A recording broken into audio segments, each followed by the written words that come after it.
I turned 52 on a Thursday, and I remember thinking, strangely, that the house smelled different. Not bad.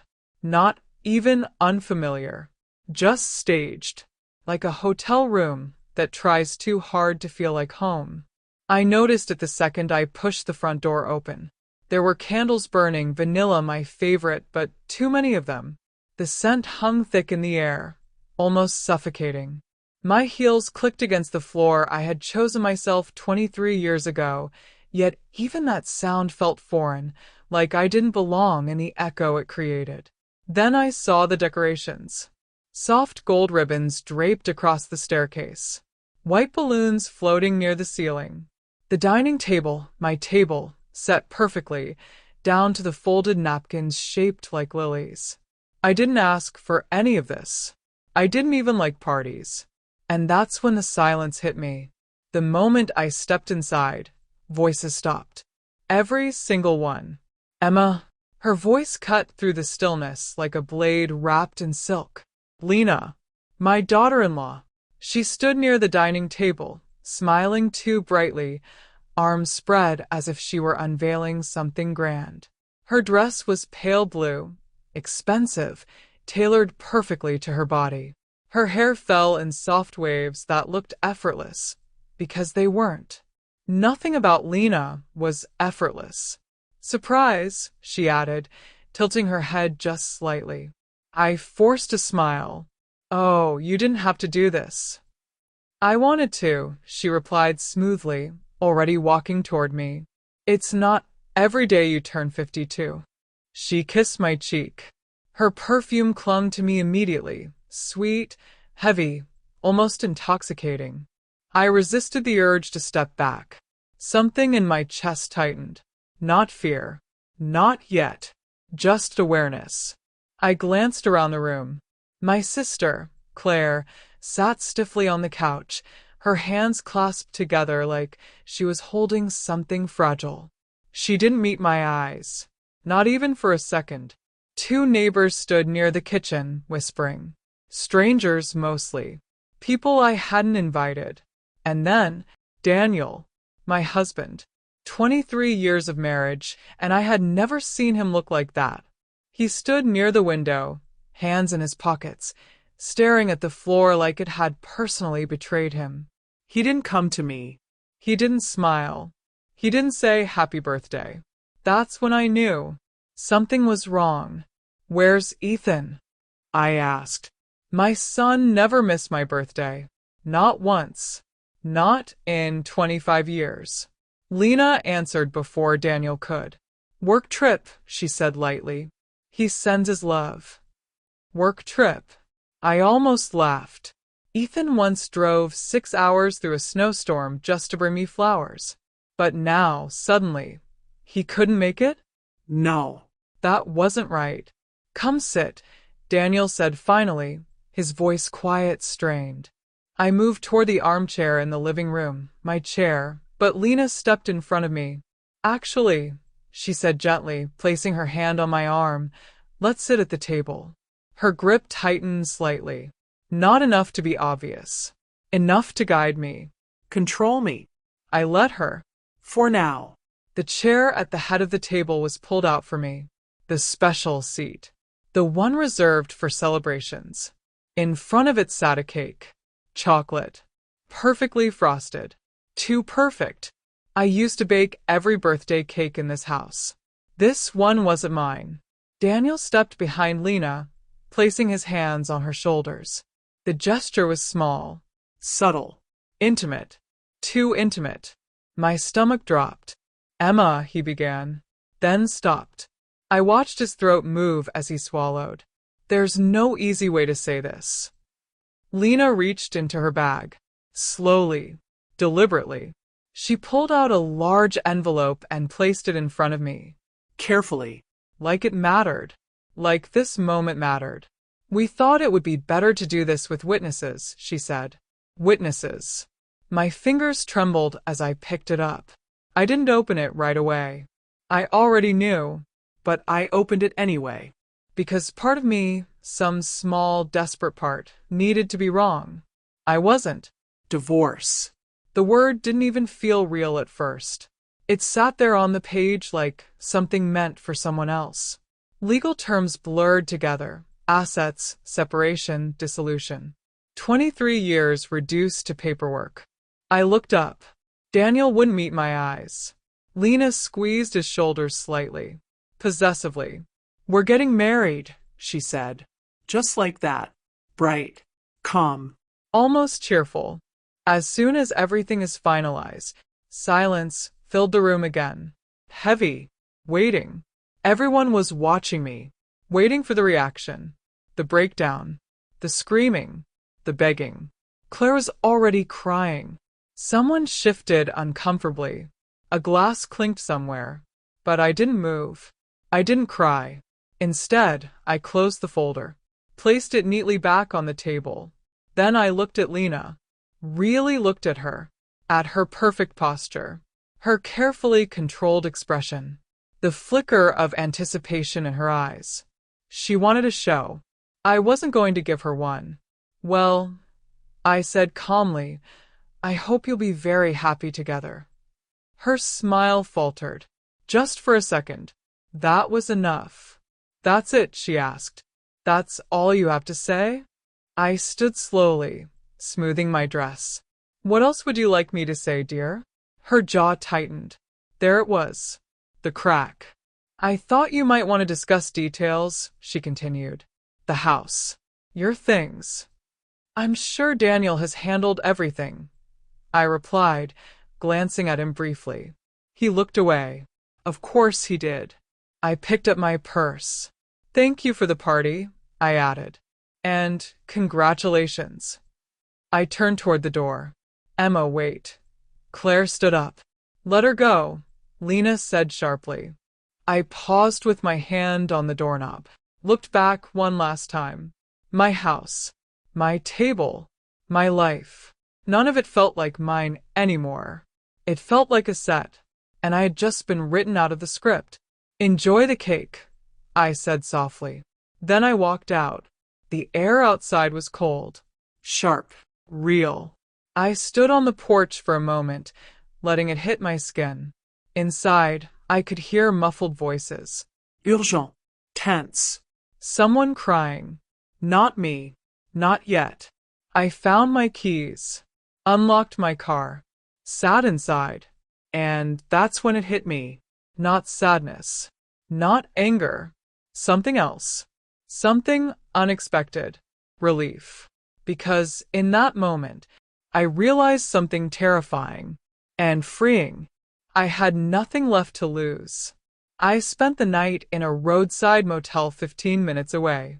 The kind of place with flickering lights and thin walls. I didn't sleep. I sat on the edge of the bed, still in my dress, staring at the documents spread out in front of me. They were thorough. Of course they were. Daniel had always been thorough. According to the papers, I would receive a modest monthly payment. I could keep my car. Everything else, the house, the savings, the investments, gone. Signed away, planned, executed. Clean. I should have been devastated, but I wasn't. I felt detached, like I was reading about someone else's life. My phone buzzed. Claire. 3 messages. "Are you okay? Where are you? Please call me." I turned the phone face down. I wasn't ready. Not for sympathy. Not for explanations. Not for lies. Because there had been signs. There had to have been. And I had missed all of them.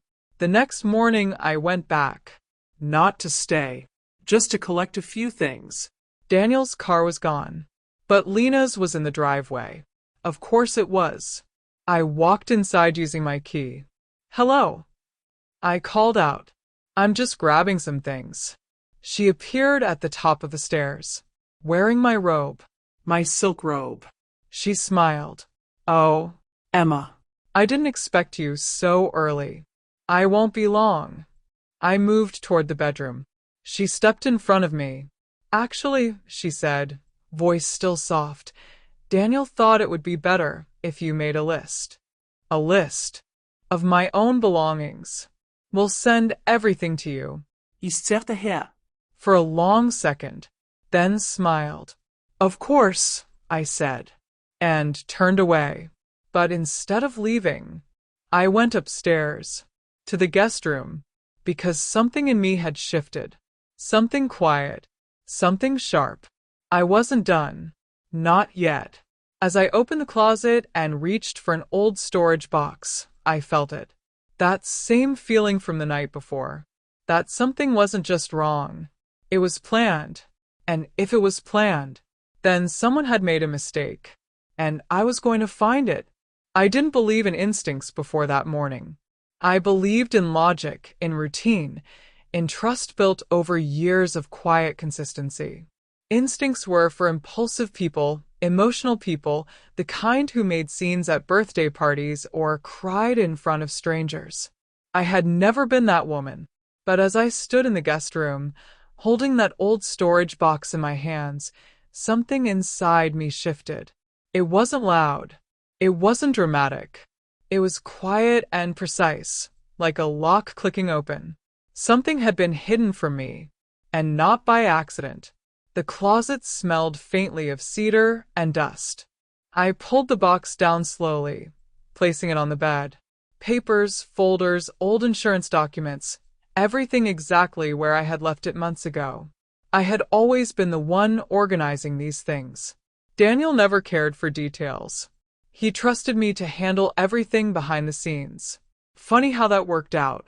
I started sorting through the files, looking for my personal documents, passport, birth certificate, things I would actually need now that my life had been reassigned.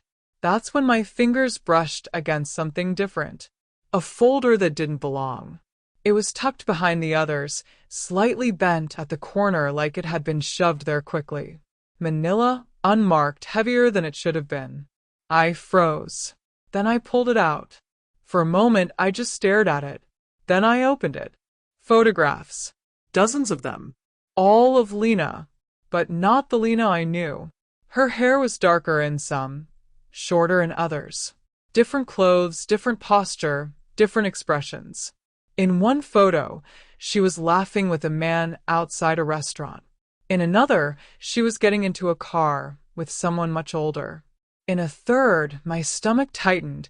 She was kissing someone who definitely wasn't my son.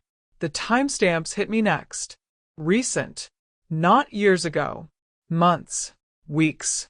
My chest tightened, but not with shock. With confirmation. I flipped through more pages. Receipts. Notes. Surveillance log. Locations. Times. Patterns. Someone had been watching her. Closely. At the bottom of the folder was a business card. Plain. White. Minimal. Hawthorne Private Investigations. No logo. Just a number. My hands trembled slightly as I picked it up. Find something interesting? Her voice came from the doorway. I didn't jump. Didn't turn immediately. That quiet shift inside me, the one that started earlier, held me steady. I closed the folder calmly. Turned around. Lena leaned against the doorframe, arms crossed, expression neutral. Too neutral. I was just getting my documents, I said. Of course you were. She stepped into the room slowly, her eyes flicking briefly to the box, then back to me. You know, she continued, none of this was meant to hurt you. I almost smiled. That was new. We didn't plan it like this. Daniel and I, it just happened. Of course it did. Everything just happens when people don't want to take responsibility. I studied her face carefully. How long?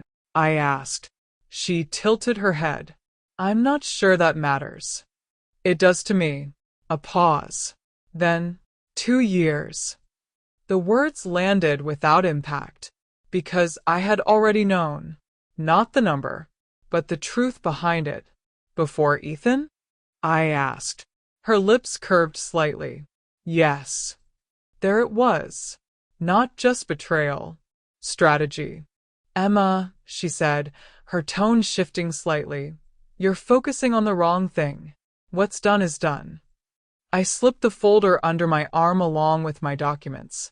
You're right, I said quietly. What's done is done. I walked toward the door. She stepped closer, faster this time.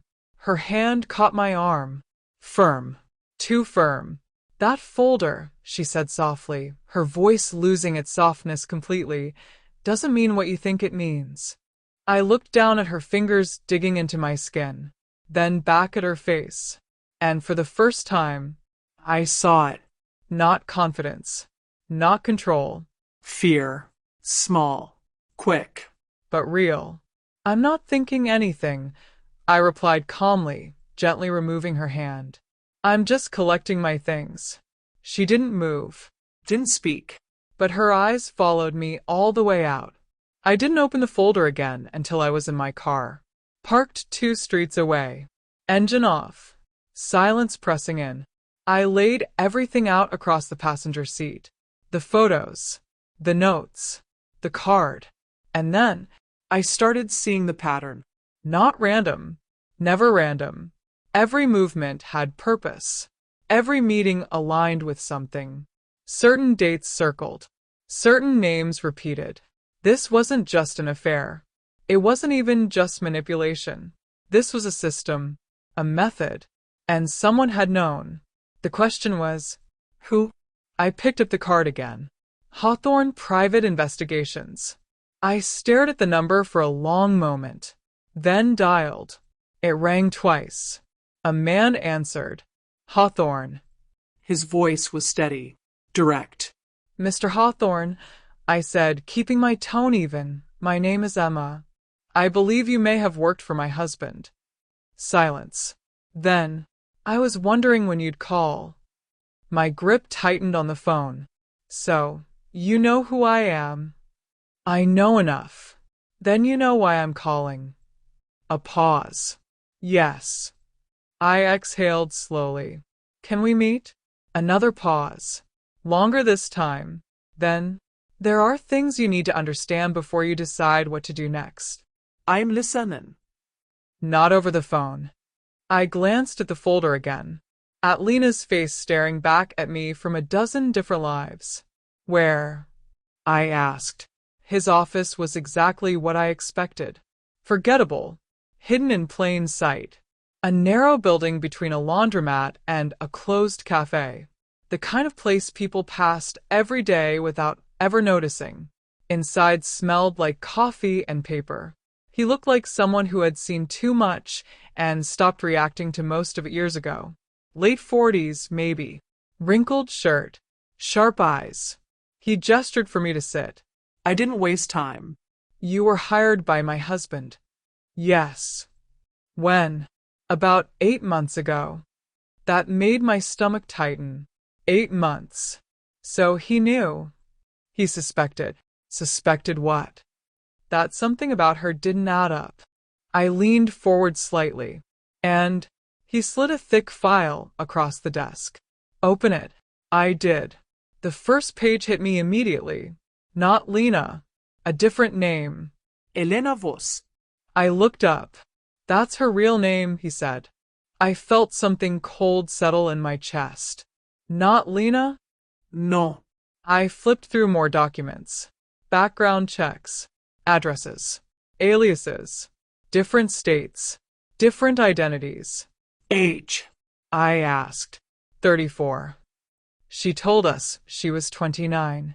He gave a small shrug. She tells everyone what works.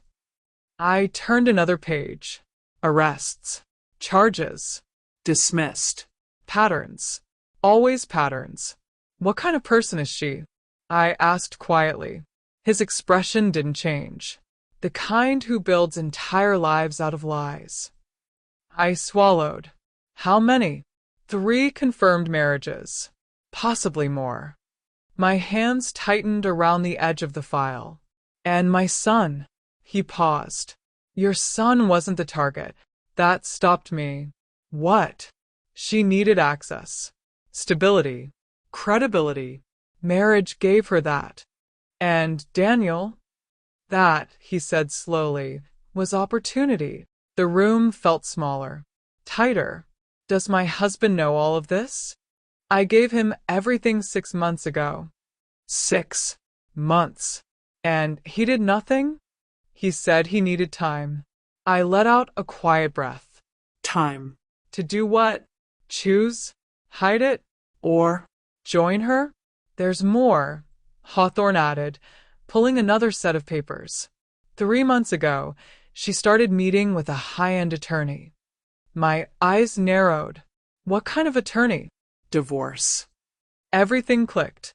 Fast. Clean. Precise. She was planning everything. Yes.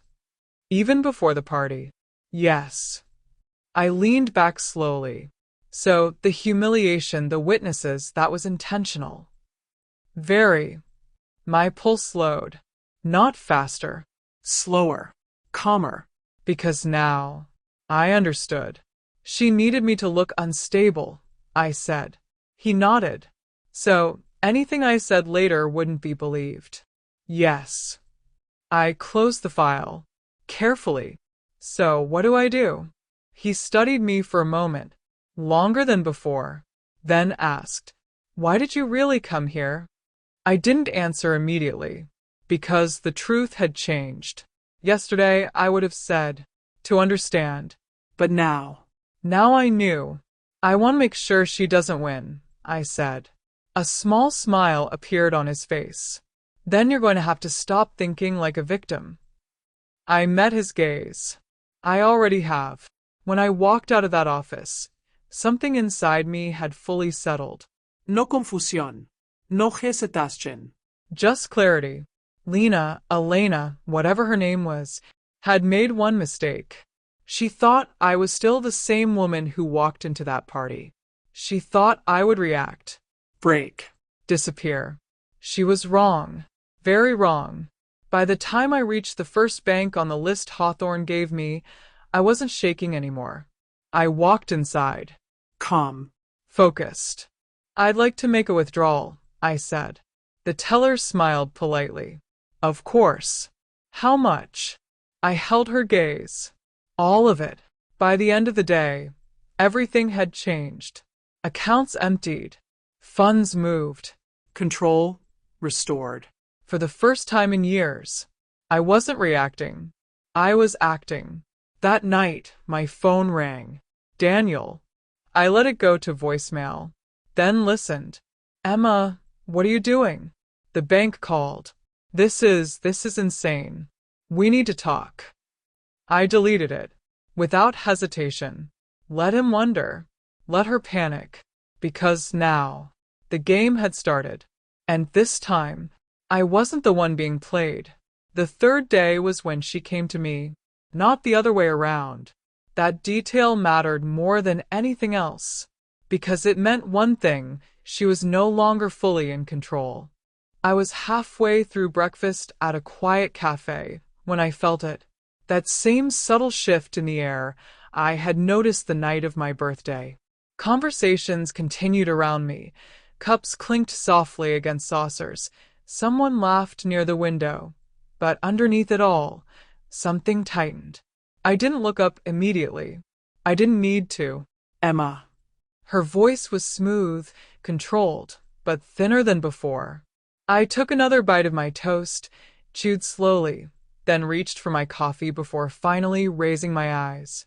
Lena slid into the chair across from me like she owned the space, like she always did. But something was off. It wasn't obvious. Not to anyone else. Her clothes were perfect as always. Cream blouse, tailored coat, jewelry understated but expensive.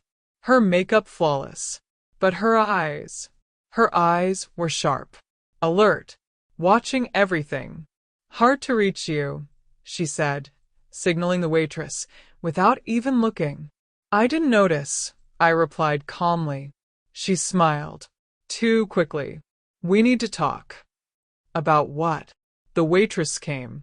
Lena ordered coffee black. No sugar. No hesitación. When the waitress left, Lena leaned forward slightly, lowering her voice. The bank. I tilted my head. What about it? Her jaw tightened. You emptied the accounts. I took a sip of coffee. They were joint accounts. That money isn't yours anymore. The divorce isn't finalized. Her fingers tapped once against the table. A small movement, controlled, but it told me everything.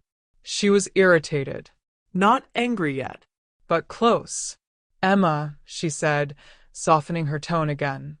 I understand you're upset. Anyone would be. But this kind of behavior. Which behavior? I interrupted gently. Accessing my own money? Her smile flickered. You're making things harder than they need to be. For who? For everyone. For Ethan. There it was. My son's name.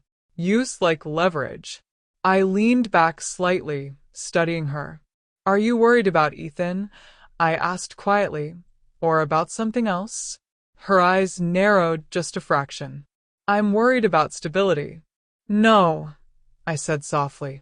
You're worried about control. Silence. Brief, but heavy. Then she reached into her bag, pulled out her phone, and placed it on the table. Screen facing me. A photo. I recognized the building instantly. Hawthorne's office. And there. Me. Walking out. My stomach didn't drop. It didn't twist. It went still. Completely still. Private investigators, she said lightly, can be useful, but they can also be risky. I looked at the photo for a moment longer than necessary, then back at her. I don't see the problem. She leaned closer. Her voice dropped. Stay out of my business. Not sweet anymore. Not polite. Direct. Sharp. Or what? I asked. Her lips curved again, but there was no warmth in it. Or things get complicated. I held her gaze, unblinking. I think they already are. She studied me for a long moment, measuring, adjusting, recalculating. Then she shifted again. Different approach. You could walk away from this, she said softly. Take what you have. Start over somewhere comfortable, quiet, and leave you with everything else? If that's what makes sense. For you. For everyone. I smiled slightly. That sounds generous. It is. No, I said calmly. It's strategic. Something in her expression snapped, just slightly. Then she leaned back, and for the first time, she stopped pretending. Do you have any idea what you're dealing with? She asked. Yes. Then you should be smarter than this. I am. She exhaled sharply. Then, I'm in trouble. The words came out fast. Too fast. Unplanned. I didn't react. Didn't speak. Just waited. Because people like her, they fill silence. I didn't expect things to go this way, she continued. The situation is complicated. How complicated? She hesitated. Then, very. I folded my hands in front of me. Try me. Another pause. Then she leaned closer again. This time, not to intimidate, to confess. $800,000. I didn't move, but inside, something shifted. That's what you owe? I asked. She shook her head slightly. That's what I need. From us. From the situation. I let that sit. You married my son, I said slowly, to get access to money. I married your son to get access to a future. And Daniel? Her lips curved again. That was unexpected. Was it? She didn't answer, which was answer enough. And the plan? I asked. Secure position. Gain trust. Separate assets. Remove obstacles. Her eyes met mine. Yes. Meaning me. Yes. There it was. Clear. Simple. Cold. I nodded slowly. And after that? She leaned back, folding her arms. I disappear. With everything. With enough. And Ethan? A pause. Then, he'll recover. My chest tightened slightly at that. Not visibly, but enough for me to feel it. You don't care about him. I care about survival. I studied her face. Really studied it. No guilt. No hesitation. Just calculation. You're not afraid, I said quietly. I'm realistic. No. Y correcta. You're desperate. That hit. Harder than anything else. Her fingers tightened slightly around her cup. You don't understand, she said. Then explain. Another pause. Longer this time. Then she spoke again. They're not patient. Who? The people I owe. My eyes narrowed. Who are they? She shook her head. You don't want to know. Y do. No, she said firmly. You really don't. Silence stretched between us again. But this time, it wasn't hers. It was mine, because I was thinking. Fast. Connecting everything. The photos. The timelines. The urgency. You're not just running a scam, I said slowly. Her eyes flicked to mine. You're running from something. She didn't respond. Didn't deny it either. That was enough. So here's what's going to happen, I said. She blinked. Once. Not expecting that. You're going to leave, I continued. Today. Her expression hardened. That's not how this works. It is now. No, she said calmly, regaining control. You don't get to dictate terms. I do if I expose you. Her smile returned. Slow. Dangerous. You can't prove anything. I don't need to prove it, I said. I just need to show enough. I reached into my bag, pulled out my phone, Scrolled. then turned it toward her. The article. Her real name. Old case. Dismissed, but documented. Her face changed. Not much, but enough. That's not. It's enough, I said quietly. I swiped again. Another photo. Her with a different man. Another city. Another life. Her breathing slowed. Controlled. But heavier. What do you want? She asked finally. There it was. The real question. I want you gone. Silence. No negotiation, I added. No dilas. That's not possible. It is. You don't understand what happens if I just disappear. Then explain it. She hesitated again. Longer this time. Then, they won't stop. Who? The people I told you about. They already know where you are? Yes. And they'll come after you? Yes. And anyone connected to you? She looked at me. And for the first time, there was something real in her eyes. Fear. Yes. That changed things. Not everything, but enough. Because now, it wasn't just about betrayal. It was about risk. Real risk. To my son. To me. To everyone. How much time? I asked. She exhaled slowly. Not much. Be specific. Days. I nodded. Processing. Adjusting. Then, you have 24 hours. Her head snapped up. That's not enough. It is for me. I need more time. You don't have it. Her jaw tightened. You're making a mistake. No, I said calmly. You already did. We held each other's gaze. Neither of us moving. Neither of us blinking. Finally, She stood. slowly. You have no idea what you started, she said. I didn't respond. Because I did. More than she thought. More than she knew. She turned. Walked away. Not graceful anymore. Not controlled. Tension visible in every step. I watched her leave. And, for the first time since this began, I felt it. Not relief. Not satisfaction. Something sharper. Something colder. Control. But as I sat there, finishing my now cold coffee, a thought crept in. Quiet. Persistent. Dangerous. People who are desperate don't just walk away. They escalate.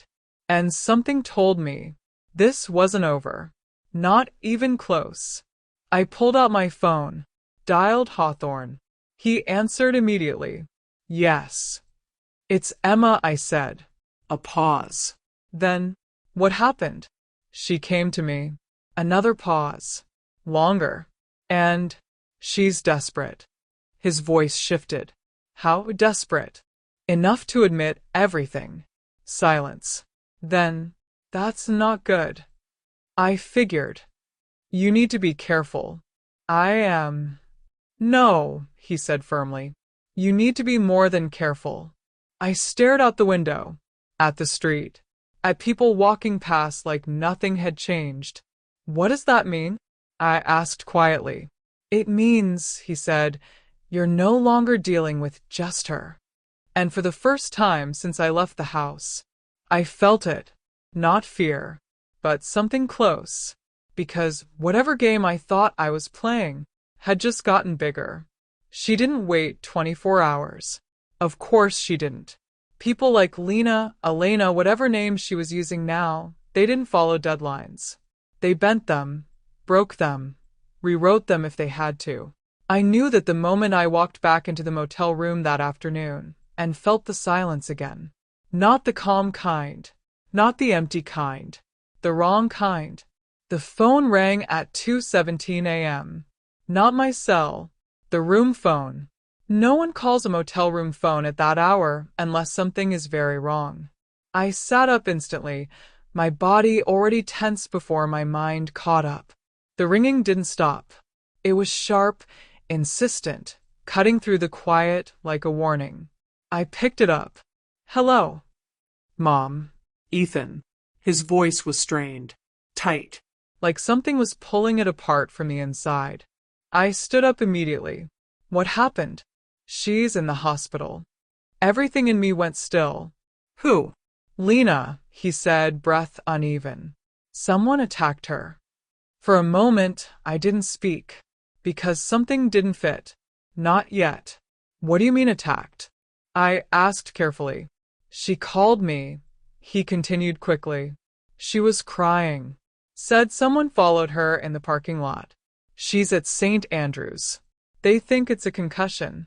I closed my eyes briefly. This was too fast. Too convenient.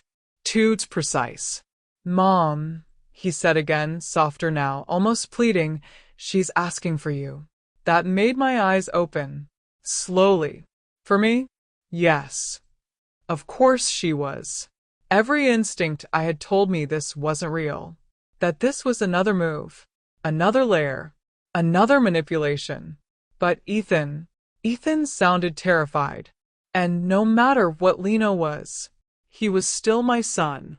I'm coming, I said. The hospital smelled like antiseptic and exhaustion. Bright lights. Pale walls. That constant low hum of machines and distant voices. I spotted Ethan immediately in the waiting area, pacing back and forth like he couldn't stay still inside his own skin. He looked up when he saw me. Relief hit his face, so hard it almost hurt to watch. Mom. I walked toward him. How is she? They're running tests, he said quickly. She's conscious. Just shaken. Keeps saying someone's going to come back. There it was again. Fear. But not his. Hers. Manufactured. Designed. Before I could respond, a nurse approached us. Family of Lena Carter? Ethan stepped forward immediately. Yes. She's asking for someone named Emma. I felt Ethan's eyes on me. She won't talk to anyone else. Of course she wouldn't. I nodded. I'll go. The room was dim. Too dim. Lights low. Curtains half drawn. The kind of setting that made everything feel more dramatic than it actually was. She lay in the bed, head wrapped in a bandage, one arm resting across her stomach. Pale. Fragile. Carefully arranged. Perfect. Her eyes opened the moment I stepped inside. Emma, she whispered. Soft. Weak. Convincing. I closed the door behind me, walked closer. Ethan said you were attacked. She glanced toward the door, then reached for my wrist. Her grip was strong. Too strong. We need to talk alone. I didn't pull away. Not yet. Ethan's right outside, I said. Good, she replied quietly. Let him stay there. That was enough. The mask slipped. Not completely, but enough. What are you doing? I asked calmly. Her expression changed. Instantly. No more fear. No more weakness. She pushed herself up slightly in the bed, her grip tightening. You really thought you had me cornered, she said under her breath. There it was. The real voice. Cold. Sharp. Controlled. I don't know what you're talking about, I replied. Don't, she snapped quietly. Don't insult me. My pulse slowed. Not faster. Slower. Focused. You gave me 24 hours, she continued. You threatened to expose me. You pushed. And now we have a problem. I tilted my head slightly. We already had one. No, she said. Now it's worse. How? She released my wrist. Slowly. Then leaned back against the pillows, watching me carefully. Because you weren't the only one asking questions. That made something shift. Inside. What does that mean? I asked. It means, she said, you stirred things up. With who? She smiled faintly. Not amused. Not kind. Just knowing. The wrong people. A chill moved through me. Be specific. I don't need to be. Yes, you do. Her eyes locked onto mine. You think I'm running from debt, she said. That's what I told you. That's what made sense to you. And it's not true? She let out a quiet breath. Not exactly. My stomach tightened. Then what is? She didn't answer immediately. And that silence, that hesitation, told me more than anything else could have. You stole something, I said. Her eyes flickered. Just for a second. But I saw it. Yes. How much? Enough. From who? That, she said quietly, is the part you don't want to understand. I stepped closer. I need to. No, she replied firmly. You really don't. I held her gaze. Unmoving. Try me. Another pause. Longer this time. Then, they don't go to the police. That was enough. That was more than enough. And they found you, I said. Yes. And now? They're watching. My chest tightened. And this, I gestured to the bandage, the bed, the room. This is what? Protection? This, she said, is a message. For who? For you. Silence. Heavy. Then, what do you want? I asked. She smiled again. This time, there was nothing hidden, just intent. I want what I asked for. Money. Yes. How much now? 2 million. I almost laughed. From where? You emptied accounts, she said. You moved money. You have access. Not that much. You can get it. At the cost of everything. Yes. Her honesty was almost impressive. And if I don't? I asked. She tilted her head slightly. Then they start looking closer. At who? At everyone. I felt something shift again. Not fear. Not panic. Something colder. Sharper. You're bluffing. Her smile widened just a fraction. No, she said softly. I'm adapting. The door opened slightly. Ethan stepped in, concern all over his face. Everything okay? And just like that, she changed again. Her body relaxed. Her eyes filled with tears. Her voice broke. I'm scared, she whispered. I watched it happen. Right in front of me. Perfect. Seamless. Terrifying. Ethan rushed to her side. It's okay, he said quickly. You're safe. No, she said, gripping his hand tightly. They said they'd come back. They said they'd hurt anyone who helps me. I turned my head slightly, watched Ethan, watched the fear settle into him. Deep. Fast. Who said that? He asked. She shook her head weakly. I don't know. I don't know. But they know about you. About your mom. About everything. And there it was. The shift. Now it wasn't just her problem. Now it was ours. Ethan looked at me. Confused. Afraid. Mom, what is she talking about? I didn't answer immediately, because every option, every single one, was bad. She's lying, I said finally. Ethan froze. What? She's manipulating you. I continued, my voice steady. Everything she's telling you, none of it is real. Emma, Lena whispered weakly. Please? No, I said firmly. No more. Ethan stood up, anger rising. You investigated her? He asked.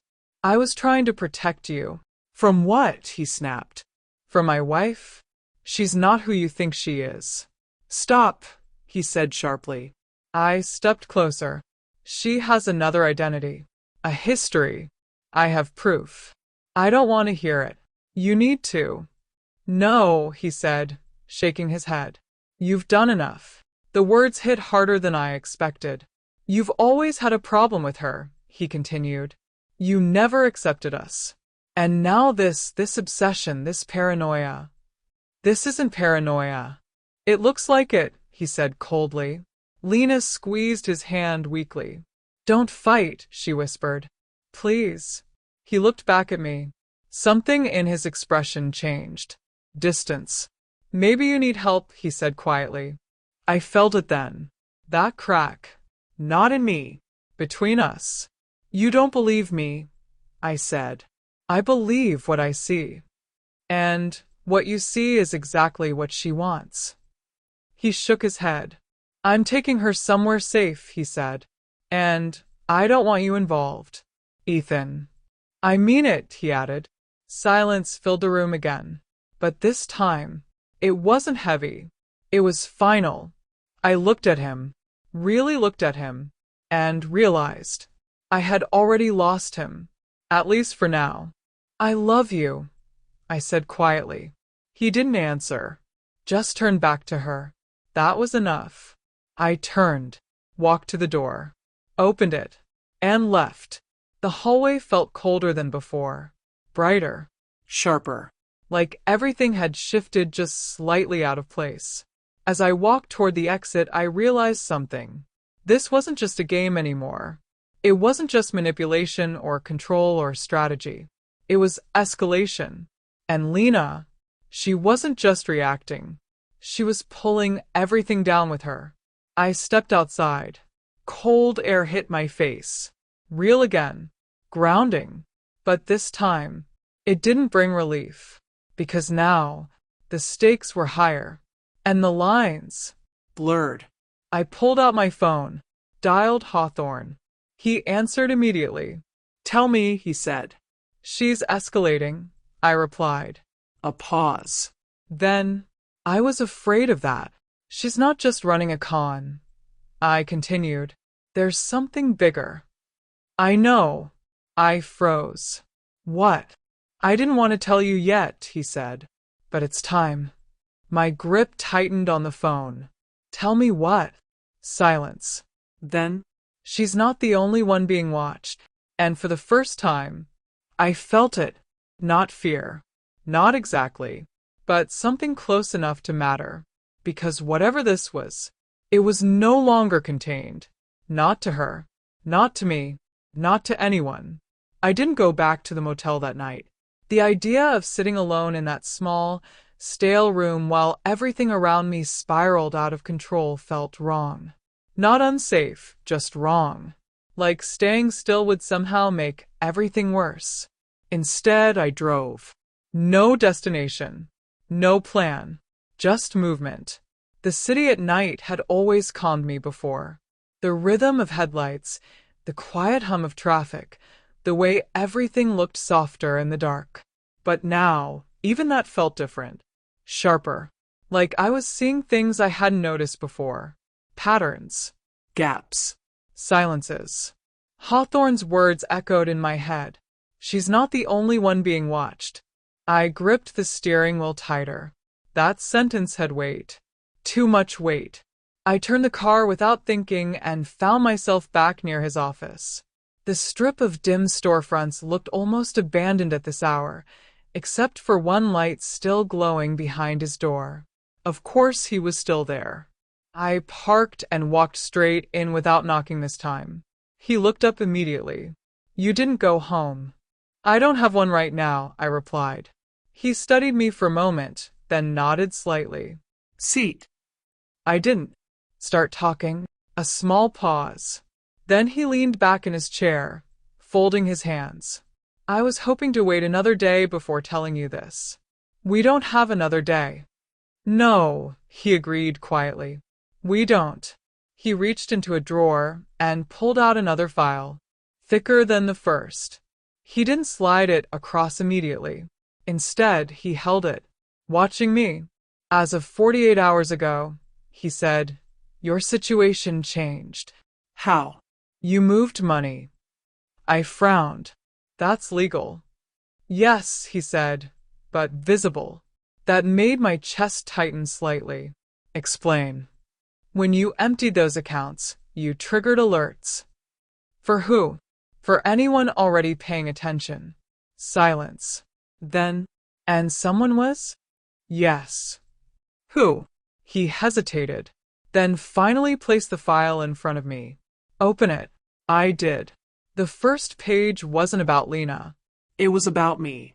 My name, my accounts, my movements, Dates. Times. transactions. I felt something cold move through me. "This is tracking," I said. "Yes." "Since when?" "About 3 weeks." 3 weeks. "Before the party," I said slowly. "Yes." I looked up. "You knew." I suspected. "That's not the same thing." "No," he agreed. "It's worse." I flipped through more pages, more details, more records, my calls, my location data. Not everything, but enough. "They weren't just watching her," I said. No. "They were watching us." "Yes." "Why?" He exhaled slowly. "Because of what she took." My fingers tightened around the edge of the file. "You said it wasn't just debt." "It isn't." "Then what is it?" He leaned forward slightly. 6 months ago, a private investment group lost close to $1 million. I went still. Stolen. Diverted. By her? Yes. And they didn't report it? They couldn't. Why not? He held my gaze. Because the money wasn't exactly clean. That answered everything. And nothing. "So they're handling it themselves," I said. "Yes." "And now I've made myself visible to them." "Yes." I leaned back slowly. Processing. Rebuilding. Adjusting. "Then why hasn't anything happened yet?" "Because they're still deciding." "Deciding what?" "If you're a problem." Silence filled the room. Thick. "Heavy." "Am I?" I asked. He didn't answer immediately. "That depends on what you do next." I let that sit. Then, "She said they'd come after anyone connected to her." "They might." "And Ethan?" "He's connected." My chest tightened. Sharp.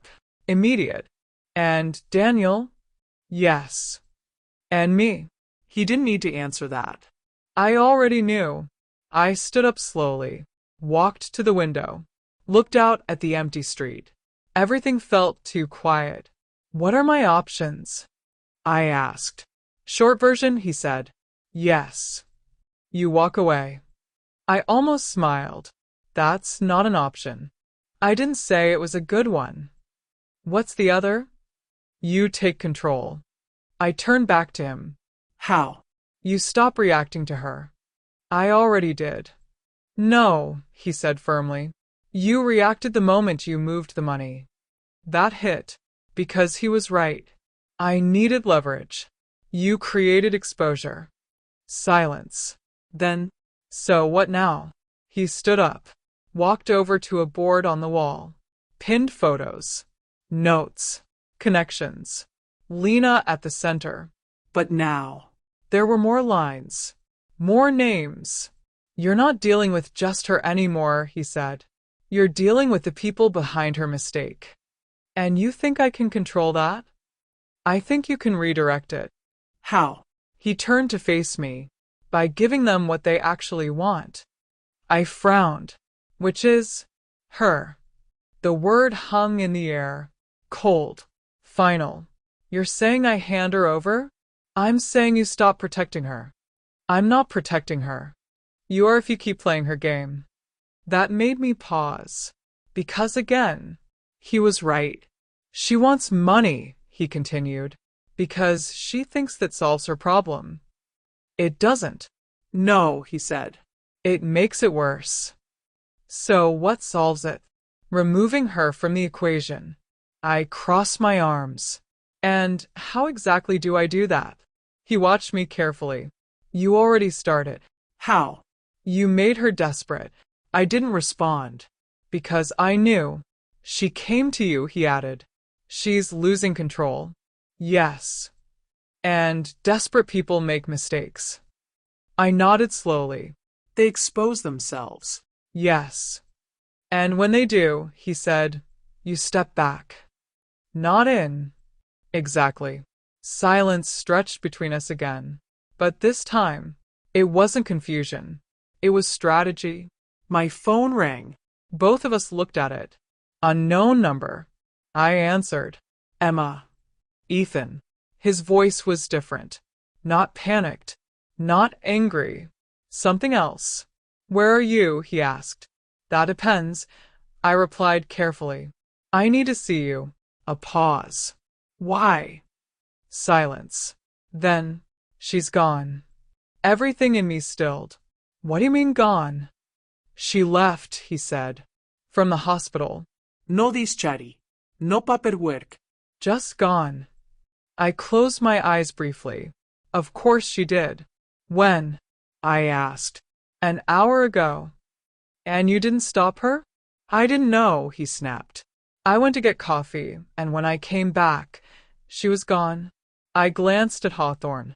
He was already moving, already thinking. Where are you now? I asked.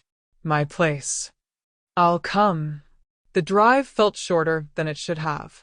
Or maybe I just wasn't thinking about distance anymore. When I arrived, Ethan opened the door immediately. He looked worse. Tired. Drained. Like something inside him had finally cracked. She's not answering, he said. Her phone's off. I stepped inside. Did she take anything?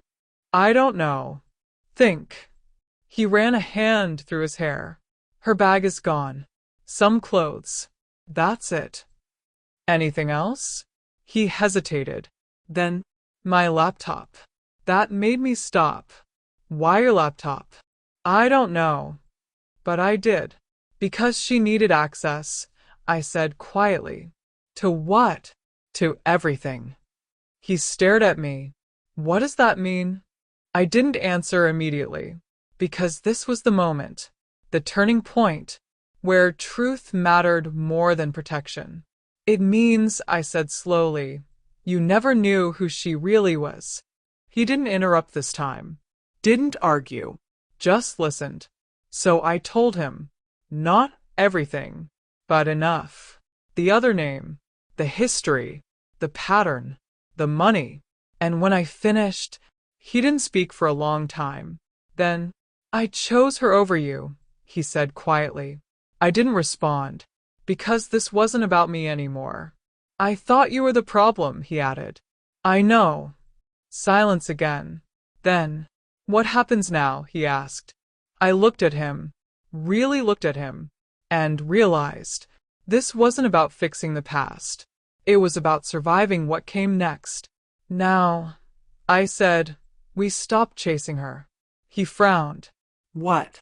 We let her run. That doesn't make sense. It will. He shook his head. She's in danger. Yes. So we help her. No. The word came out sharper than I expected. He froze. Why not? Because she brought this on herself. And we just let. We don't interfere. He stared at me, conflicted.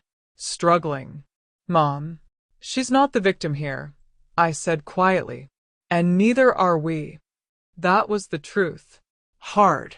Uncomfortable, but necessary. As I left his apartment later that night, I felt it again. That shift. But this time, it was different. Not uncertainty, not fear. Clarity. Because now, I understood the game. And more importantly, I knew how it ended. Not with me chasing her. Not with me saving her. But with her running out of moves. My phone buzzed as I reached my car. A message. Unknown number. I opened it. No text. Just a photo. Lena. Standing somewhere dark. Looking straight into the camera. Alive. Alert. And not afraid. Below it, one line. You should have walked away. I stared at it for a long moment, then locked my phone. Because now, I knew something she didn't. She thought she was still in control. She thought she was still playing the same game. But she wasn't. Not anymore. The message didn't scare me. That was the first thing I noticed. Not because it wasn't meant to, it was. Everything Lena did was calculated to provoke a reaction. Fear, panic, hesitation. She fed on that. She built her control around it. But when I looked at that photo of her, standing somewhere dark, staring straight into the camera, like she was still the one holding all the cards, I didn't feel afraid. I felt certain. Certain that something had shifted beyond her understanding. Certain that she was no longer ahead. And most of all, certain that this was almost over. I didn't reply. That was important. Because silence, I had learned, was more powerful than any threat. Instead, I drove. Not aimlessly this time. Back to Hawthorne. He was already expecting me. He didn't ask how I got there so fast. He didn't ask why I came back again. He just looked at me, then at my face, and said, "She contacted you." I nodded. He gestured toward the chair. "Show me." I handed him my phone. He studied the image for a few seconds, then leaned back slightly. "She's not running anymore," he said. No. "She's positioning." Yes. That word mattered, because running meant fear. Positioning meant strategy. "She wants you to react," he added. "She won't get it." He nodded once. "Good." I crossed my arms. "What now?" He didn't answer immediately. Instead, he turned to the board again. The one covered in photos, connections, timelines. Only now I noticed something new. A red circle. Around her. Everything else branched outward. Not toward her. From her. "She's isolated," he said. No. Iraplia. "She's cornered." He gave a slight nod. Exactly. Silence settled between us for a moment. Then he turned back to me. "They'll find her." "How soon?" "Soon enough. And when they do, they'll take what they want. And if she comes to me first," he held my gaze, "then you let her." I didn't respond right away, because that was the part that mattered most. Let her come. Let her think she still had options. Let her make the final mistake. "You're sure?" I asked. "Yes." "And Ethan?" "He stays out of it." "And Daniel?" "The same." I nodded slowly, because that was the hardest part. Not acting. Not intervening. Letting things unfold without trying to control them. But I understood now. Control wasn't about force. It was about timing. She came that night. Not the next day. Not later. That same night. I had just stepped into the apartment I had rented temporarily. Small, quiet, anonymous. when I felt it again, that shift in the air. I hadn't even turned the lights on yet when I heard the knock. Soft. Measured. Not desperate. Not loud. Confident. Of course it was. I walked to the door. Paused. Then opened it. She stood there. No Bandi. No weakness. No performance. Just Lena. Or Elena. Or whatever version of herself she had chosen tonight. You're hard to find, she said. I wasn't hiding. She smiled slightly. No. You were waiting. I stepped aside. Come in. She did. Slowly. Carefully. Her eyes scanned the room. Not out of curiosity. Out of habit. Looking for exits. Weaknesses. Details. Always details. You moved fast, she said. I had to. No, she corrected softly. You chose to. I didn't respond. Because again, she wasn't wrong.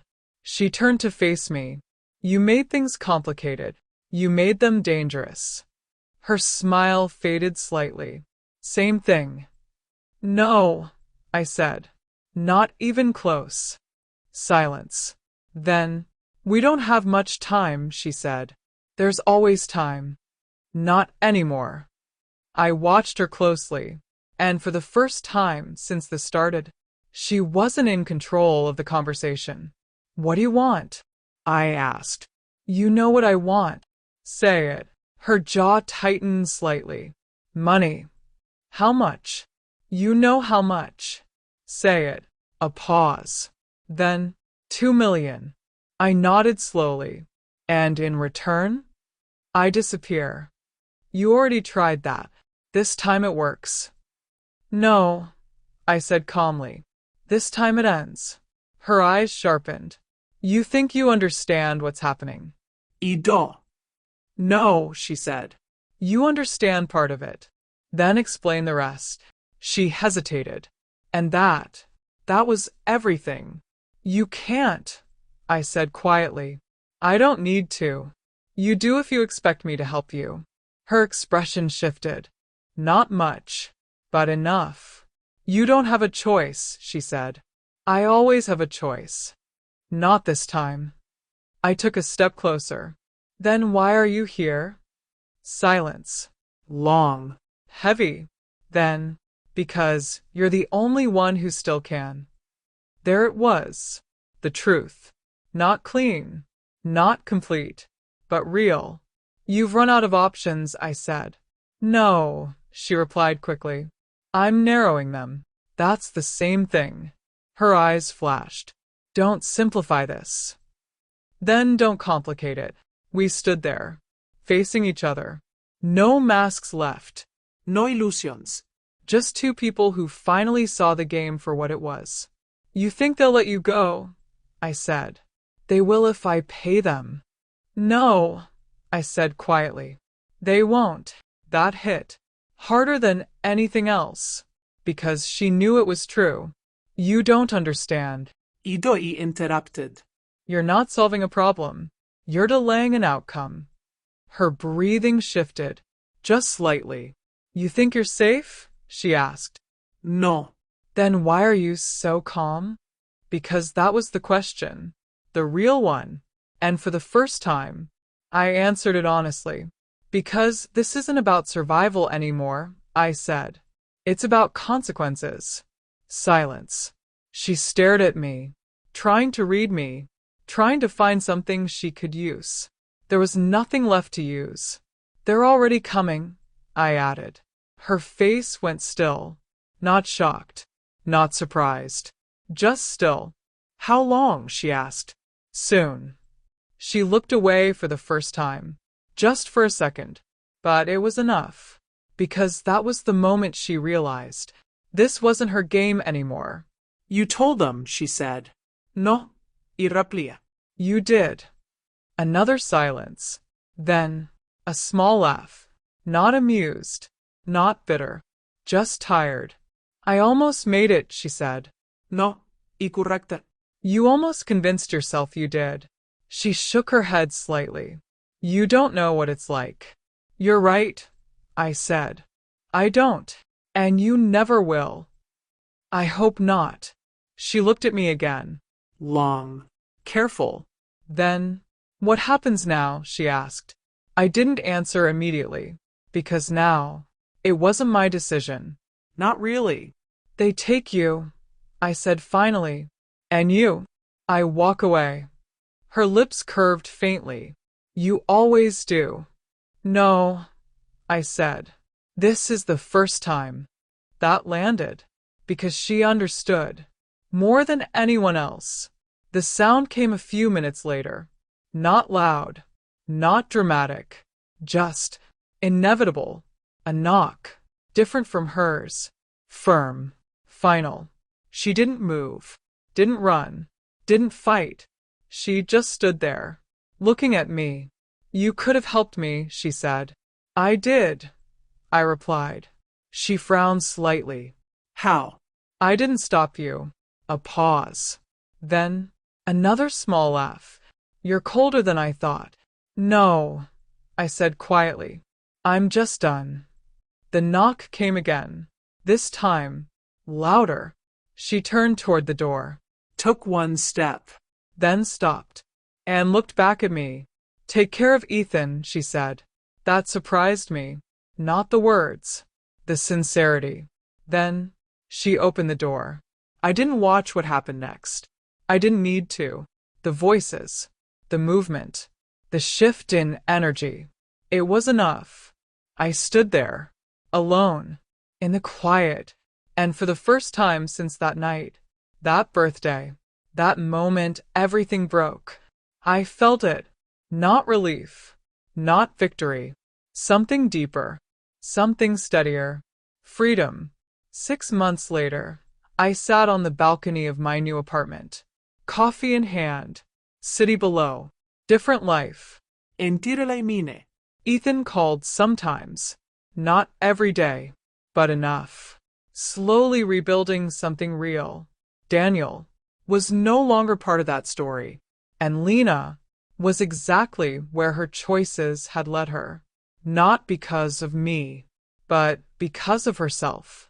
That was the truth. The only truth that mattered. I leaned back in my chair, closed my eyes, and let the quiet settle around me. Because in the end, I hadn't lost everything. I had finally seen everything clearly. And sometimes, that's the only way you ever really become free.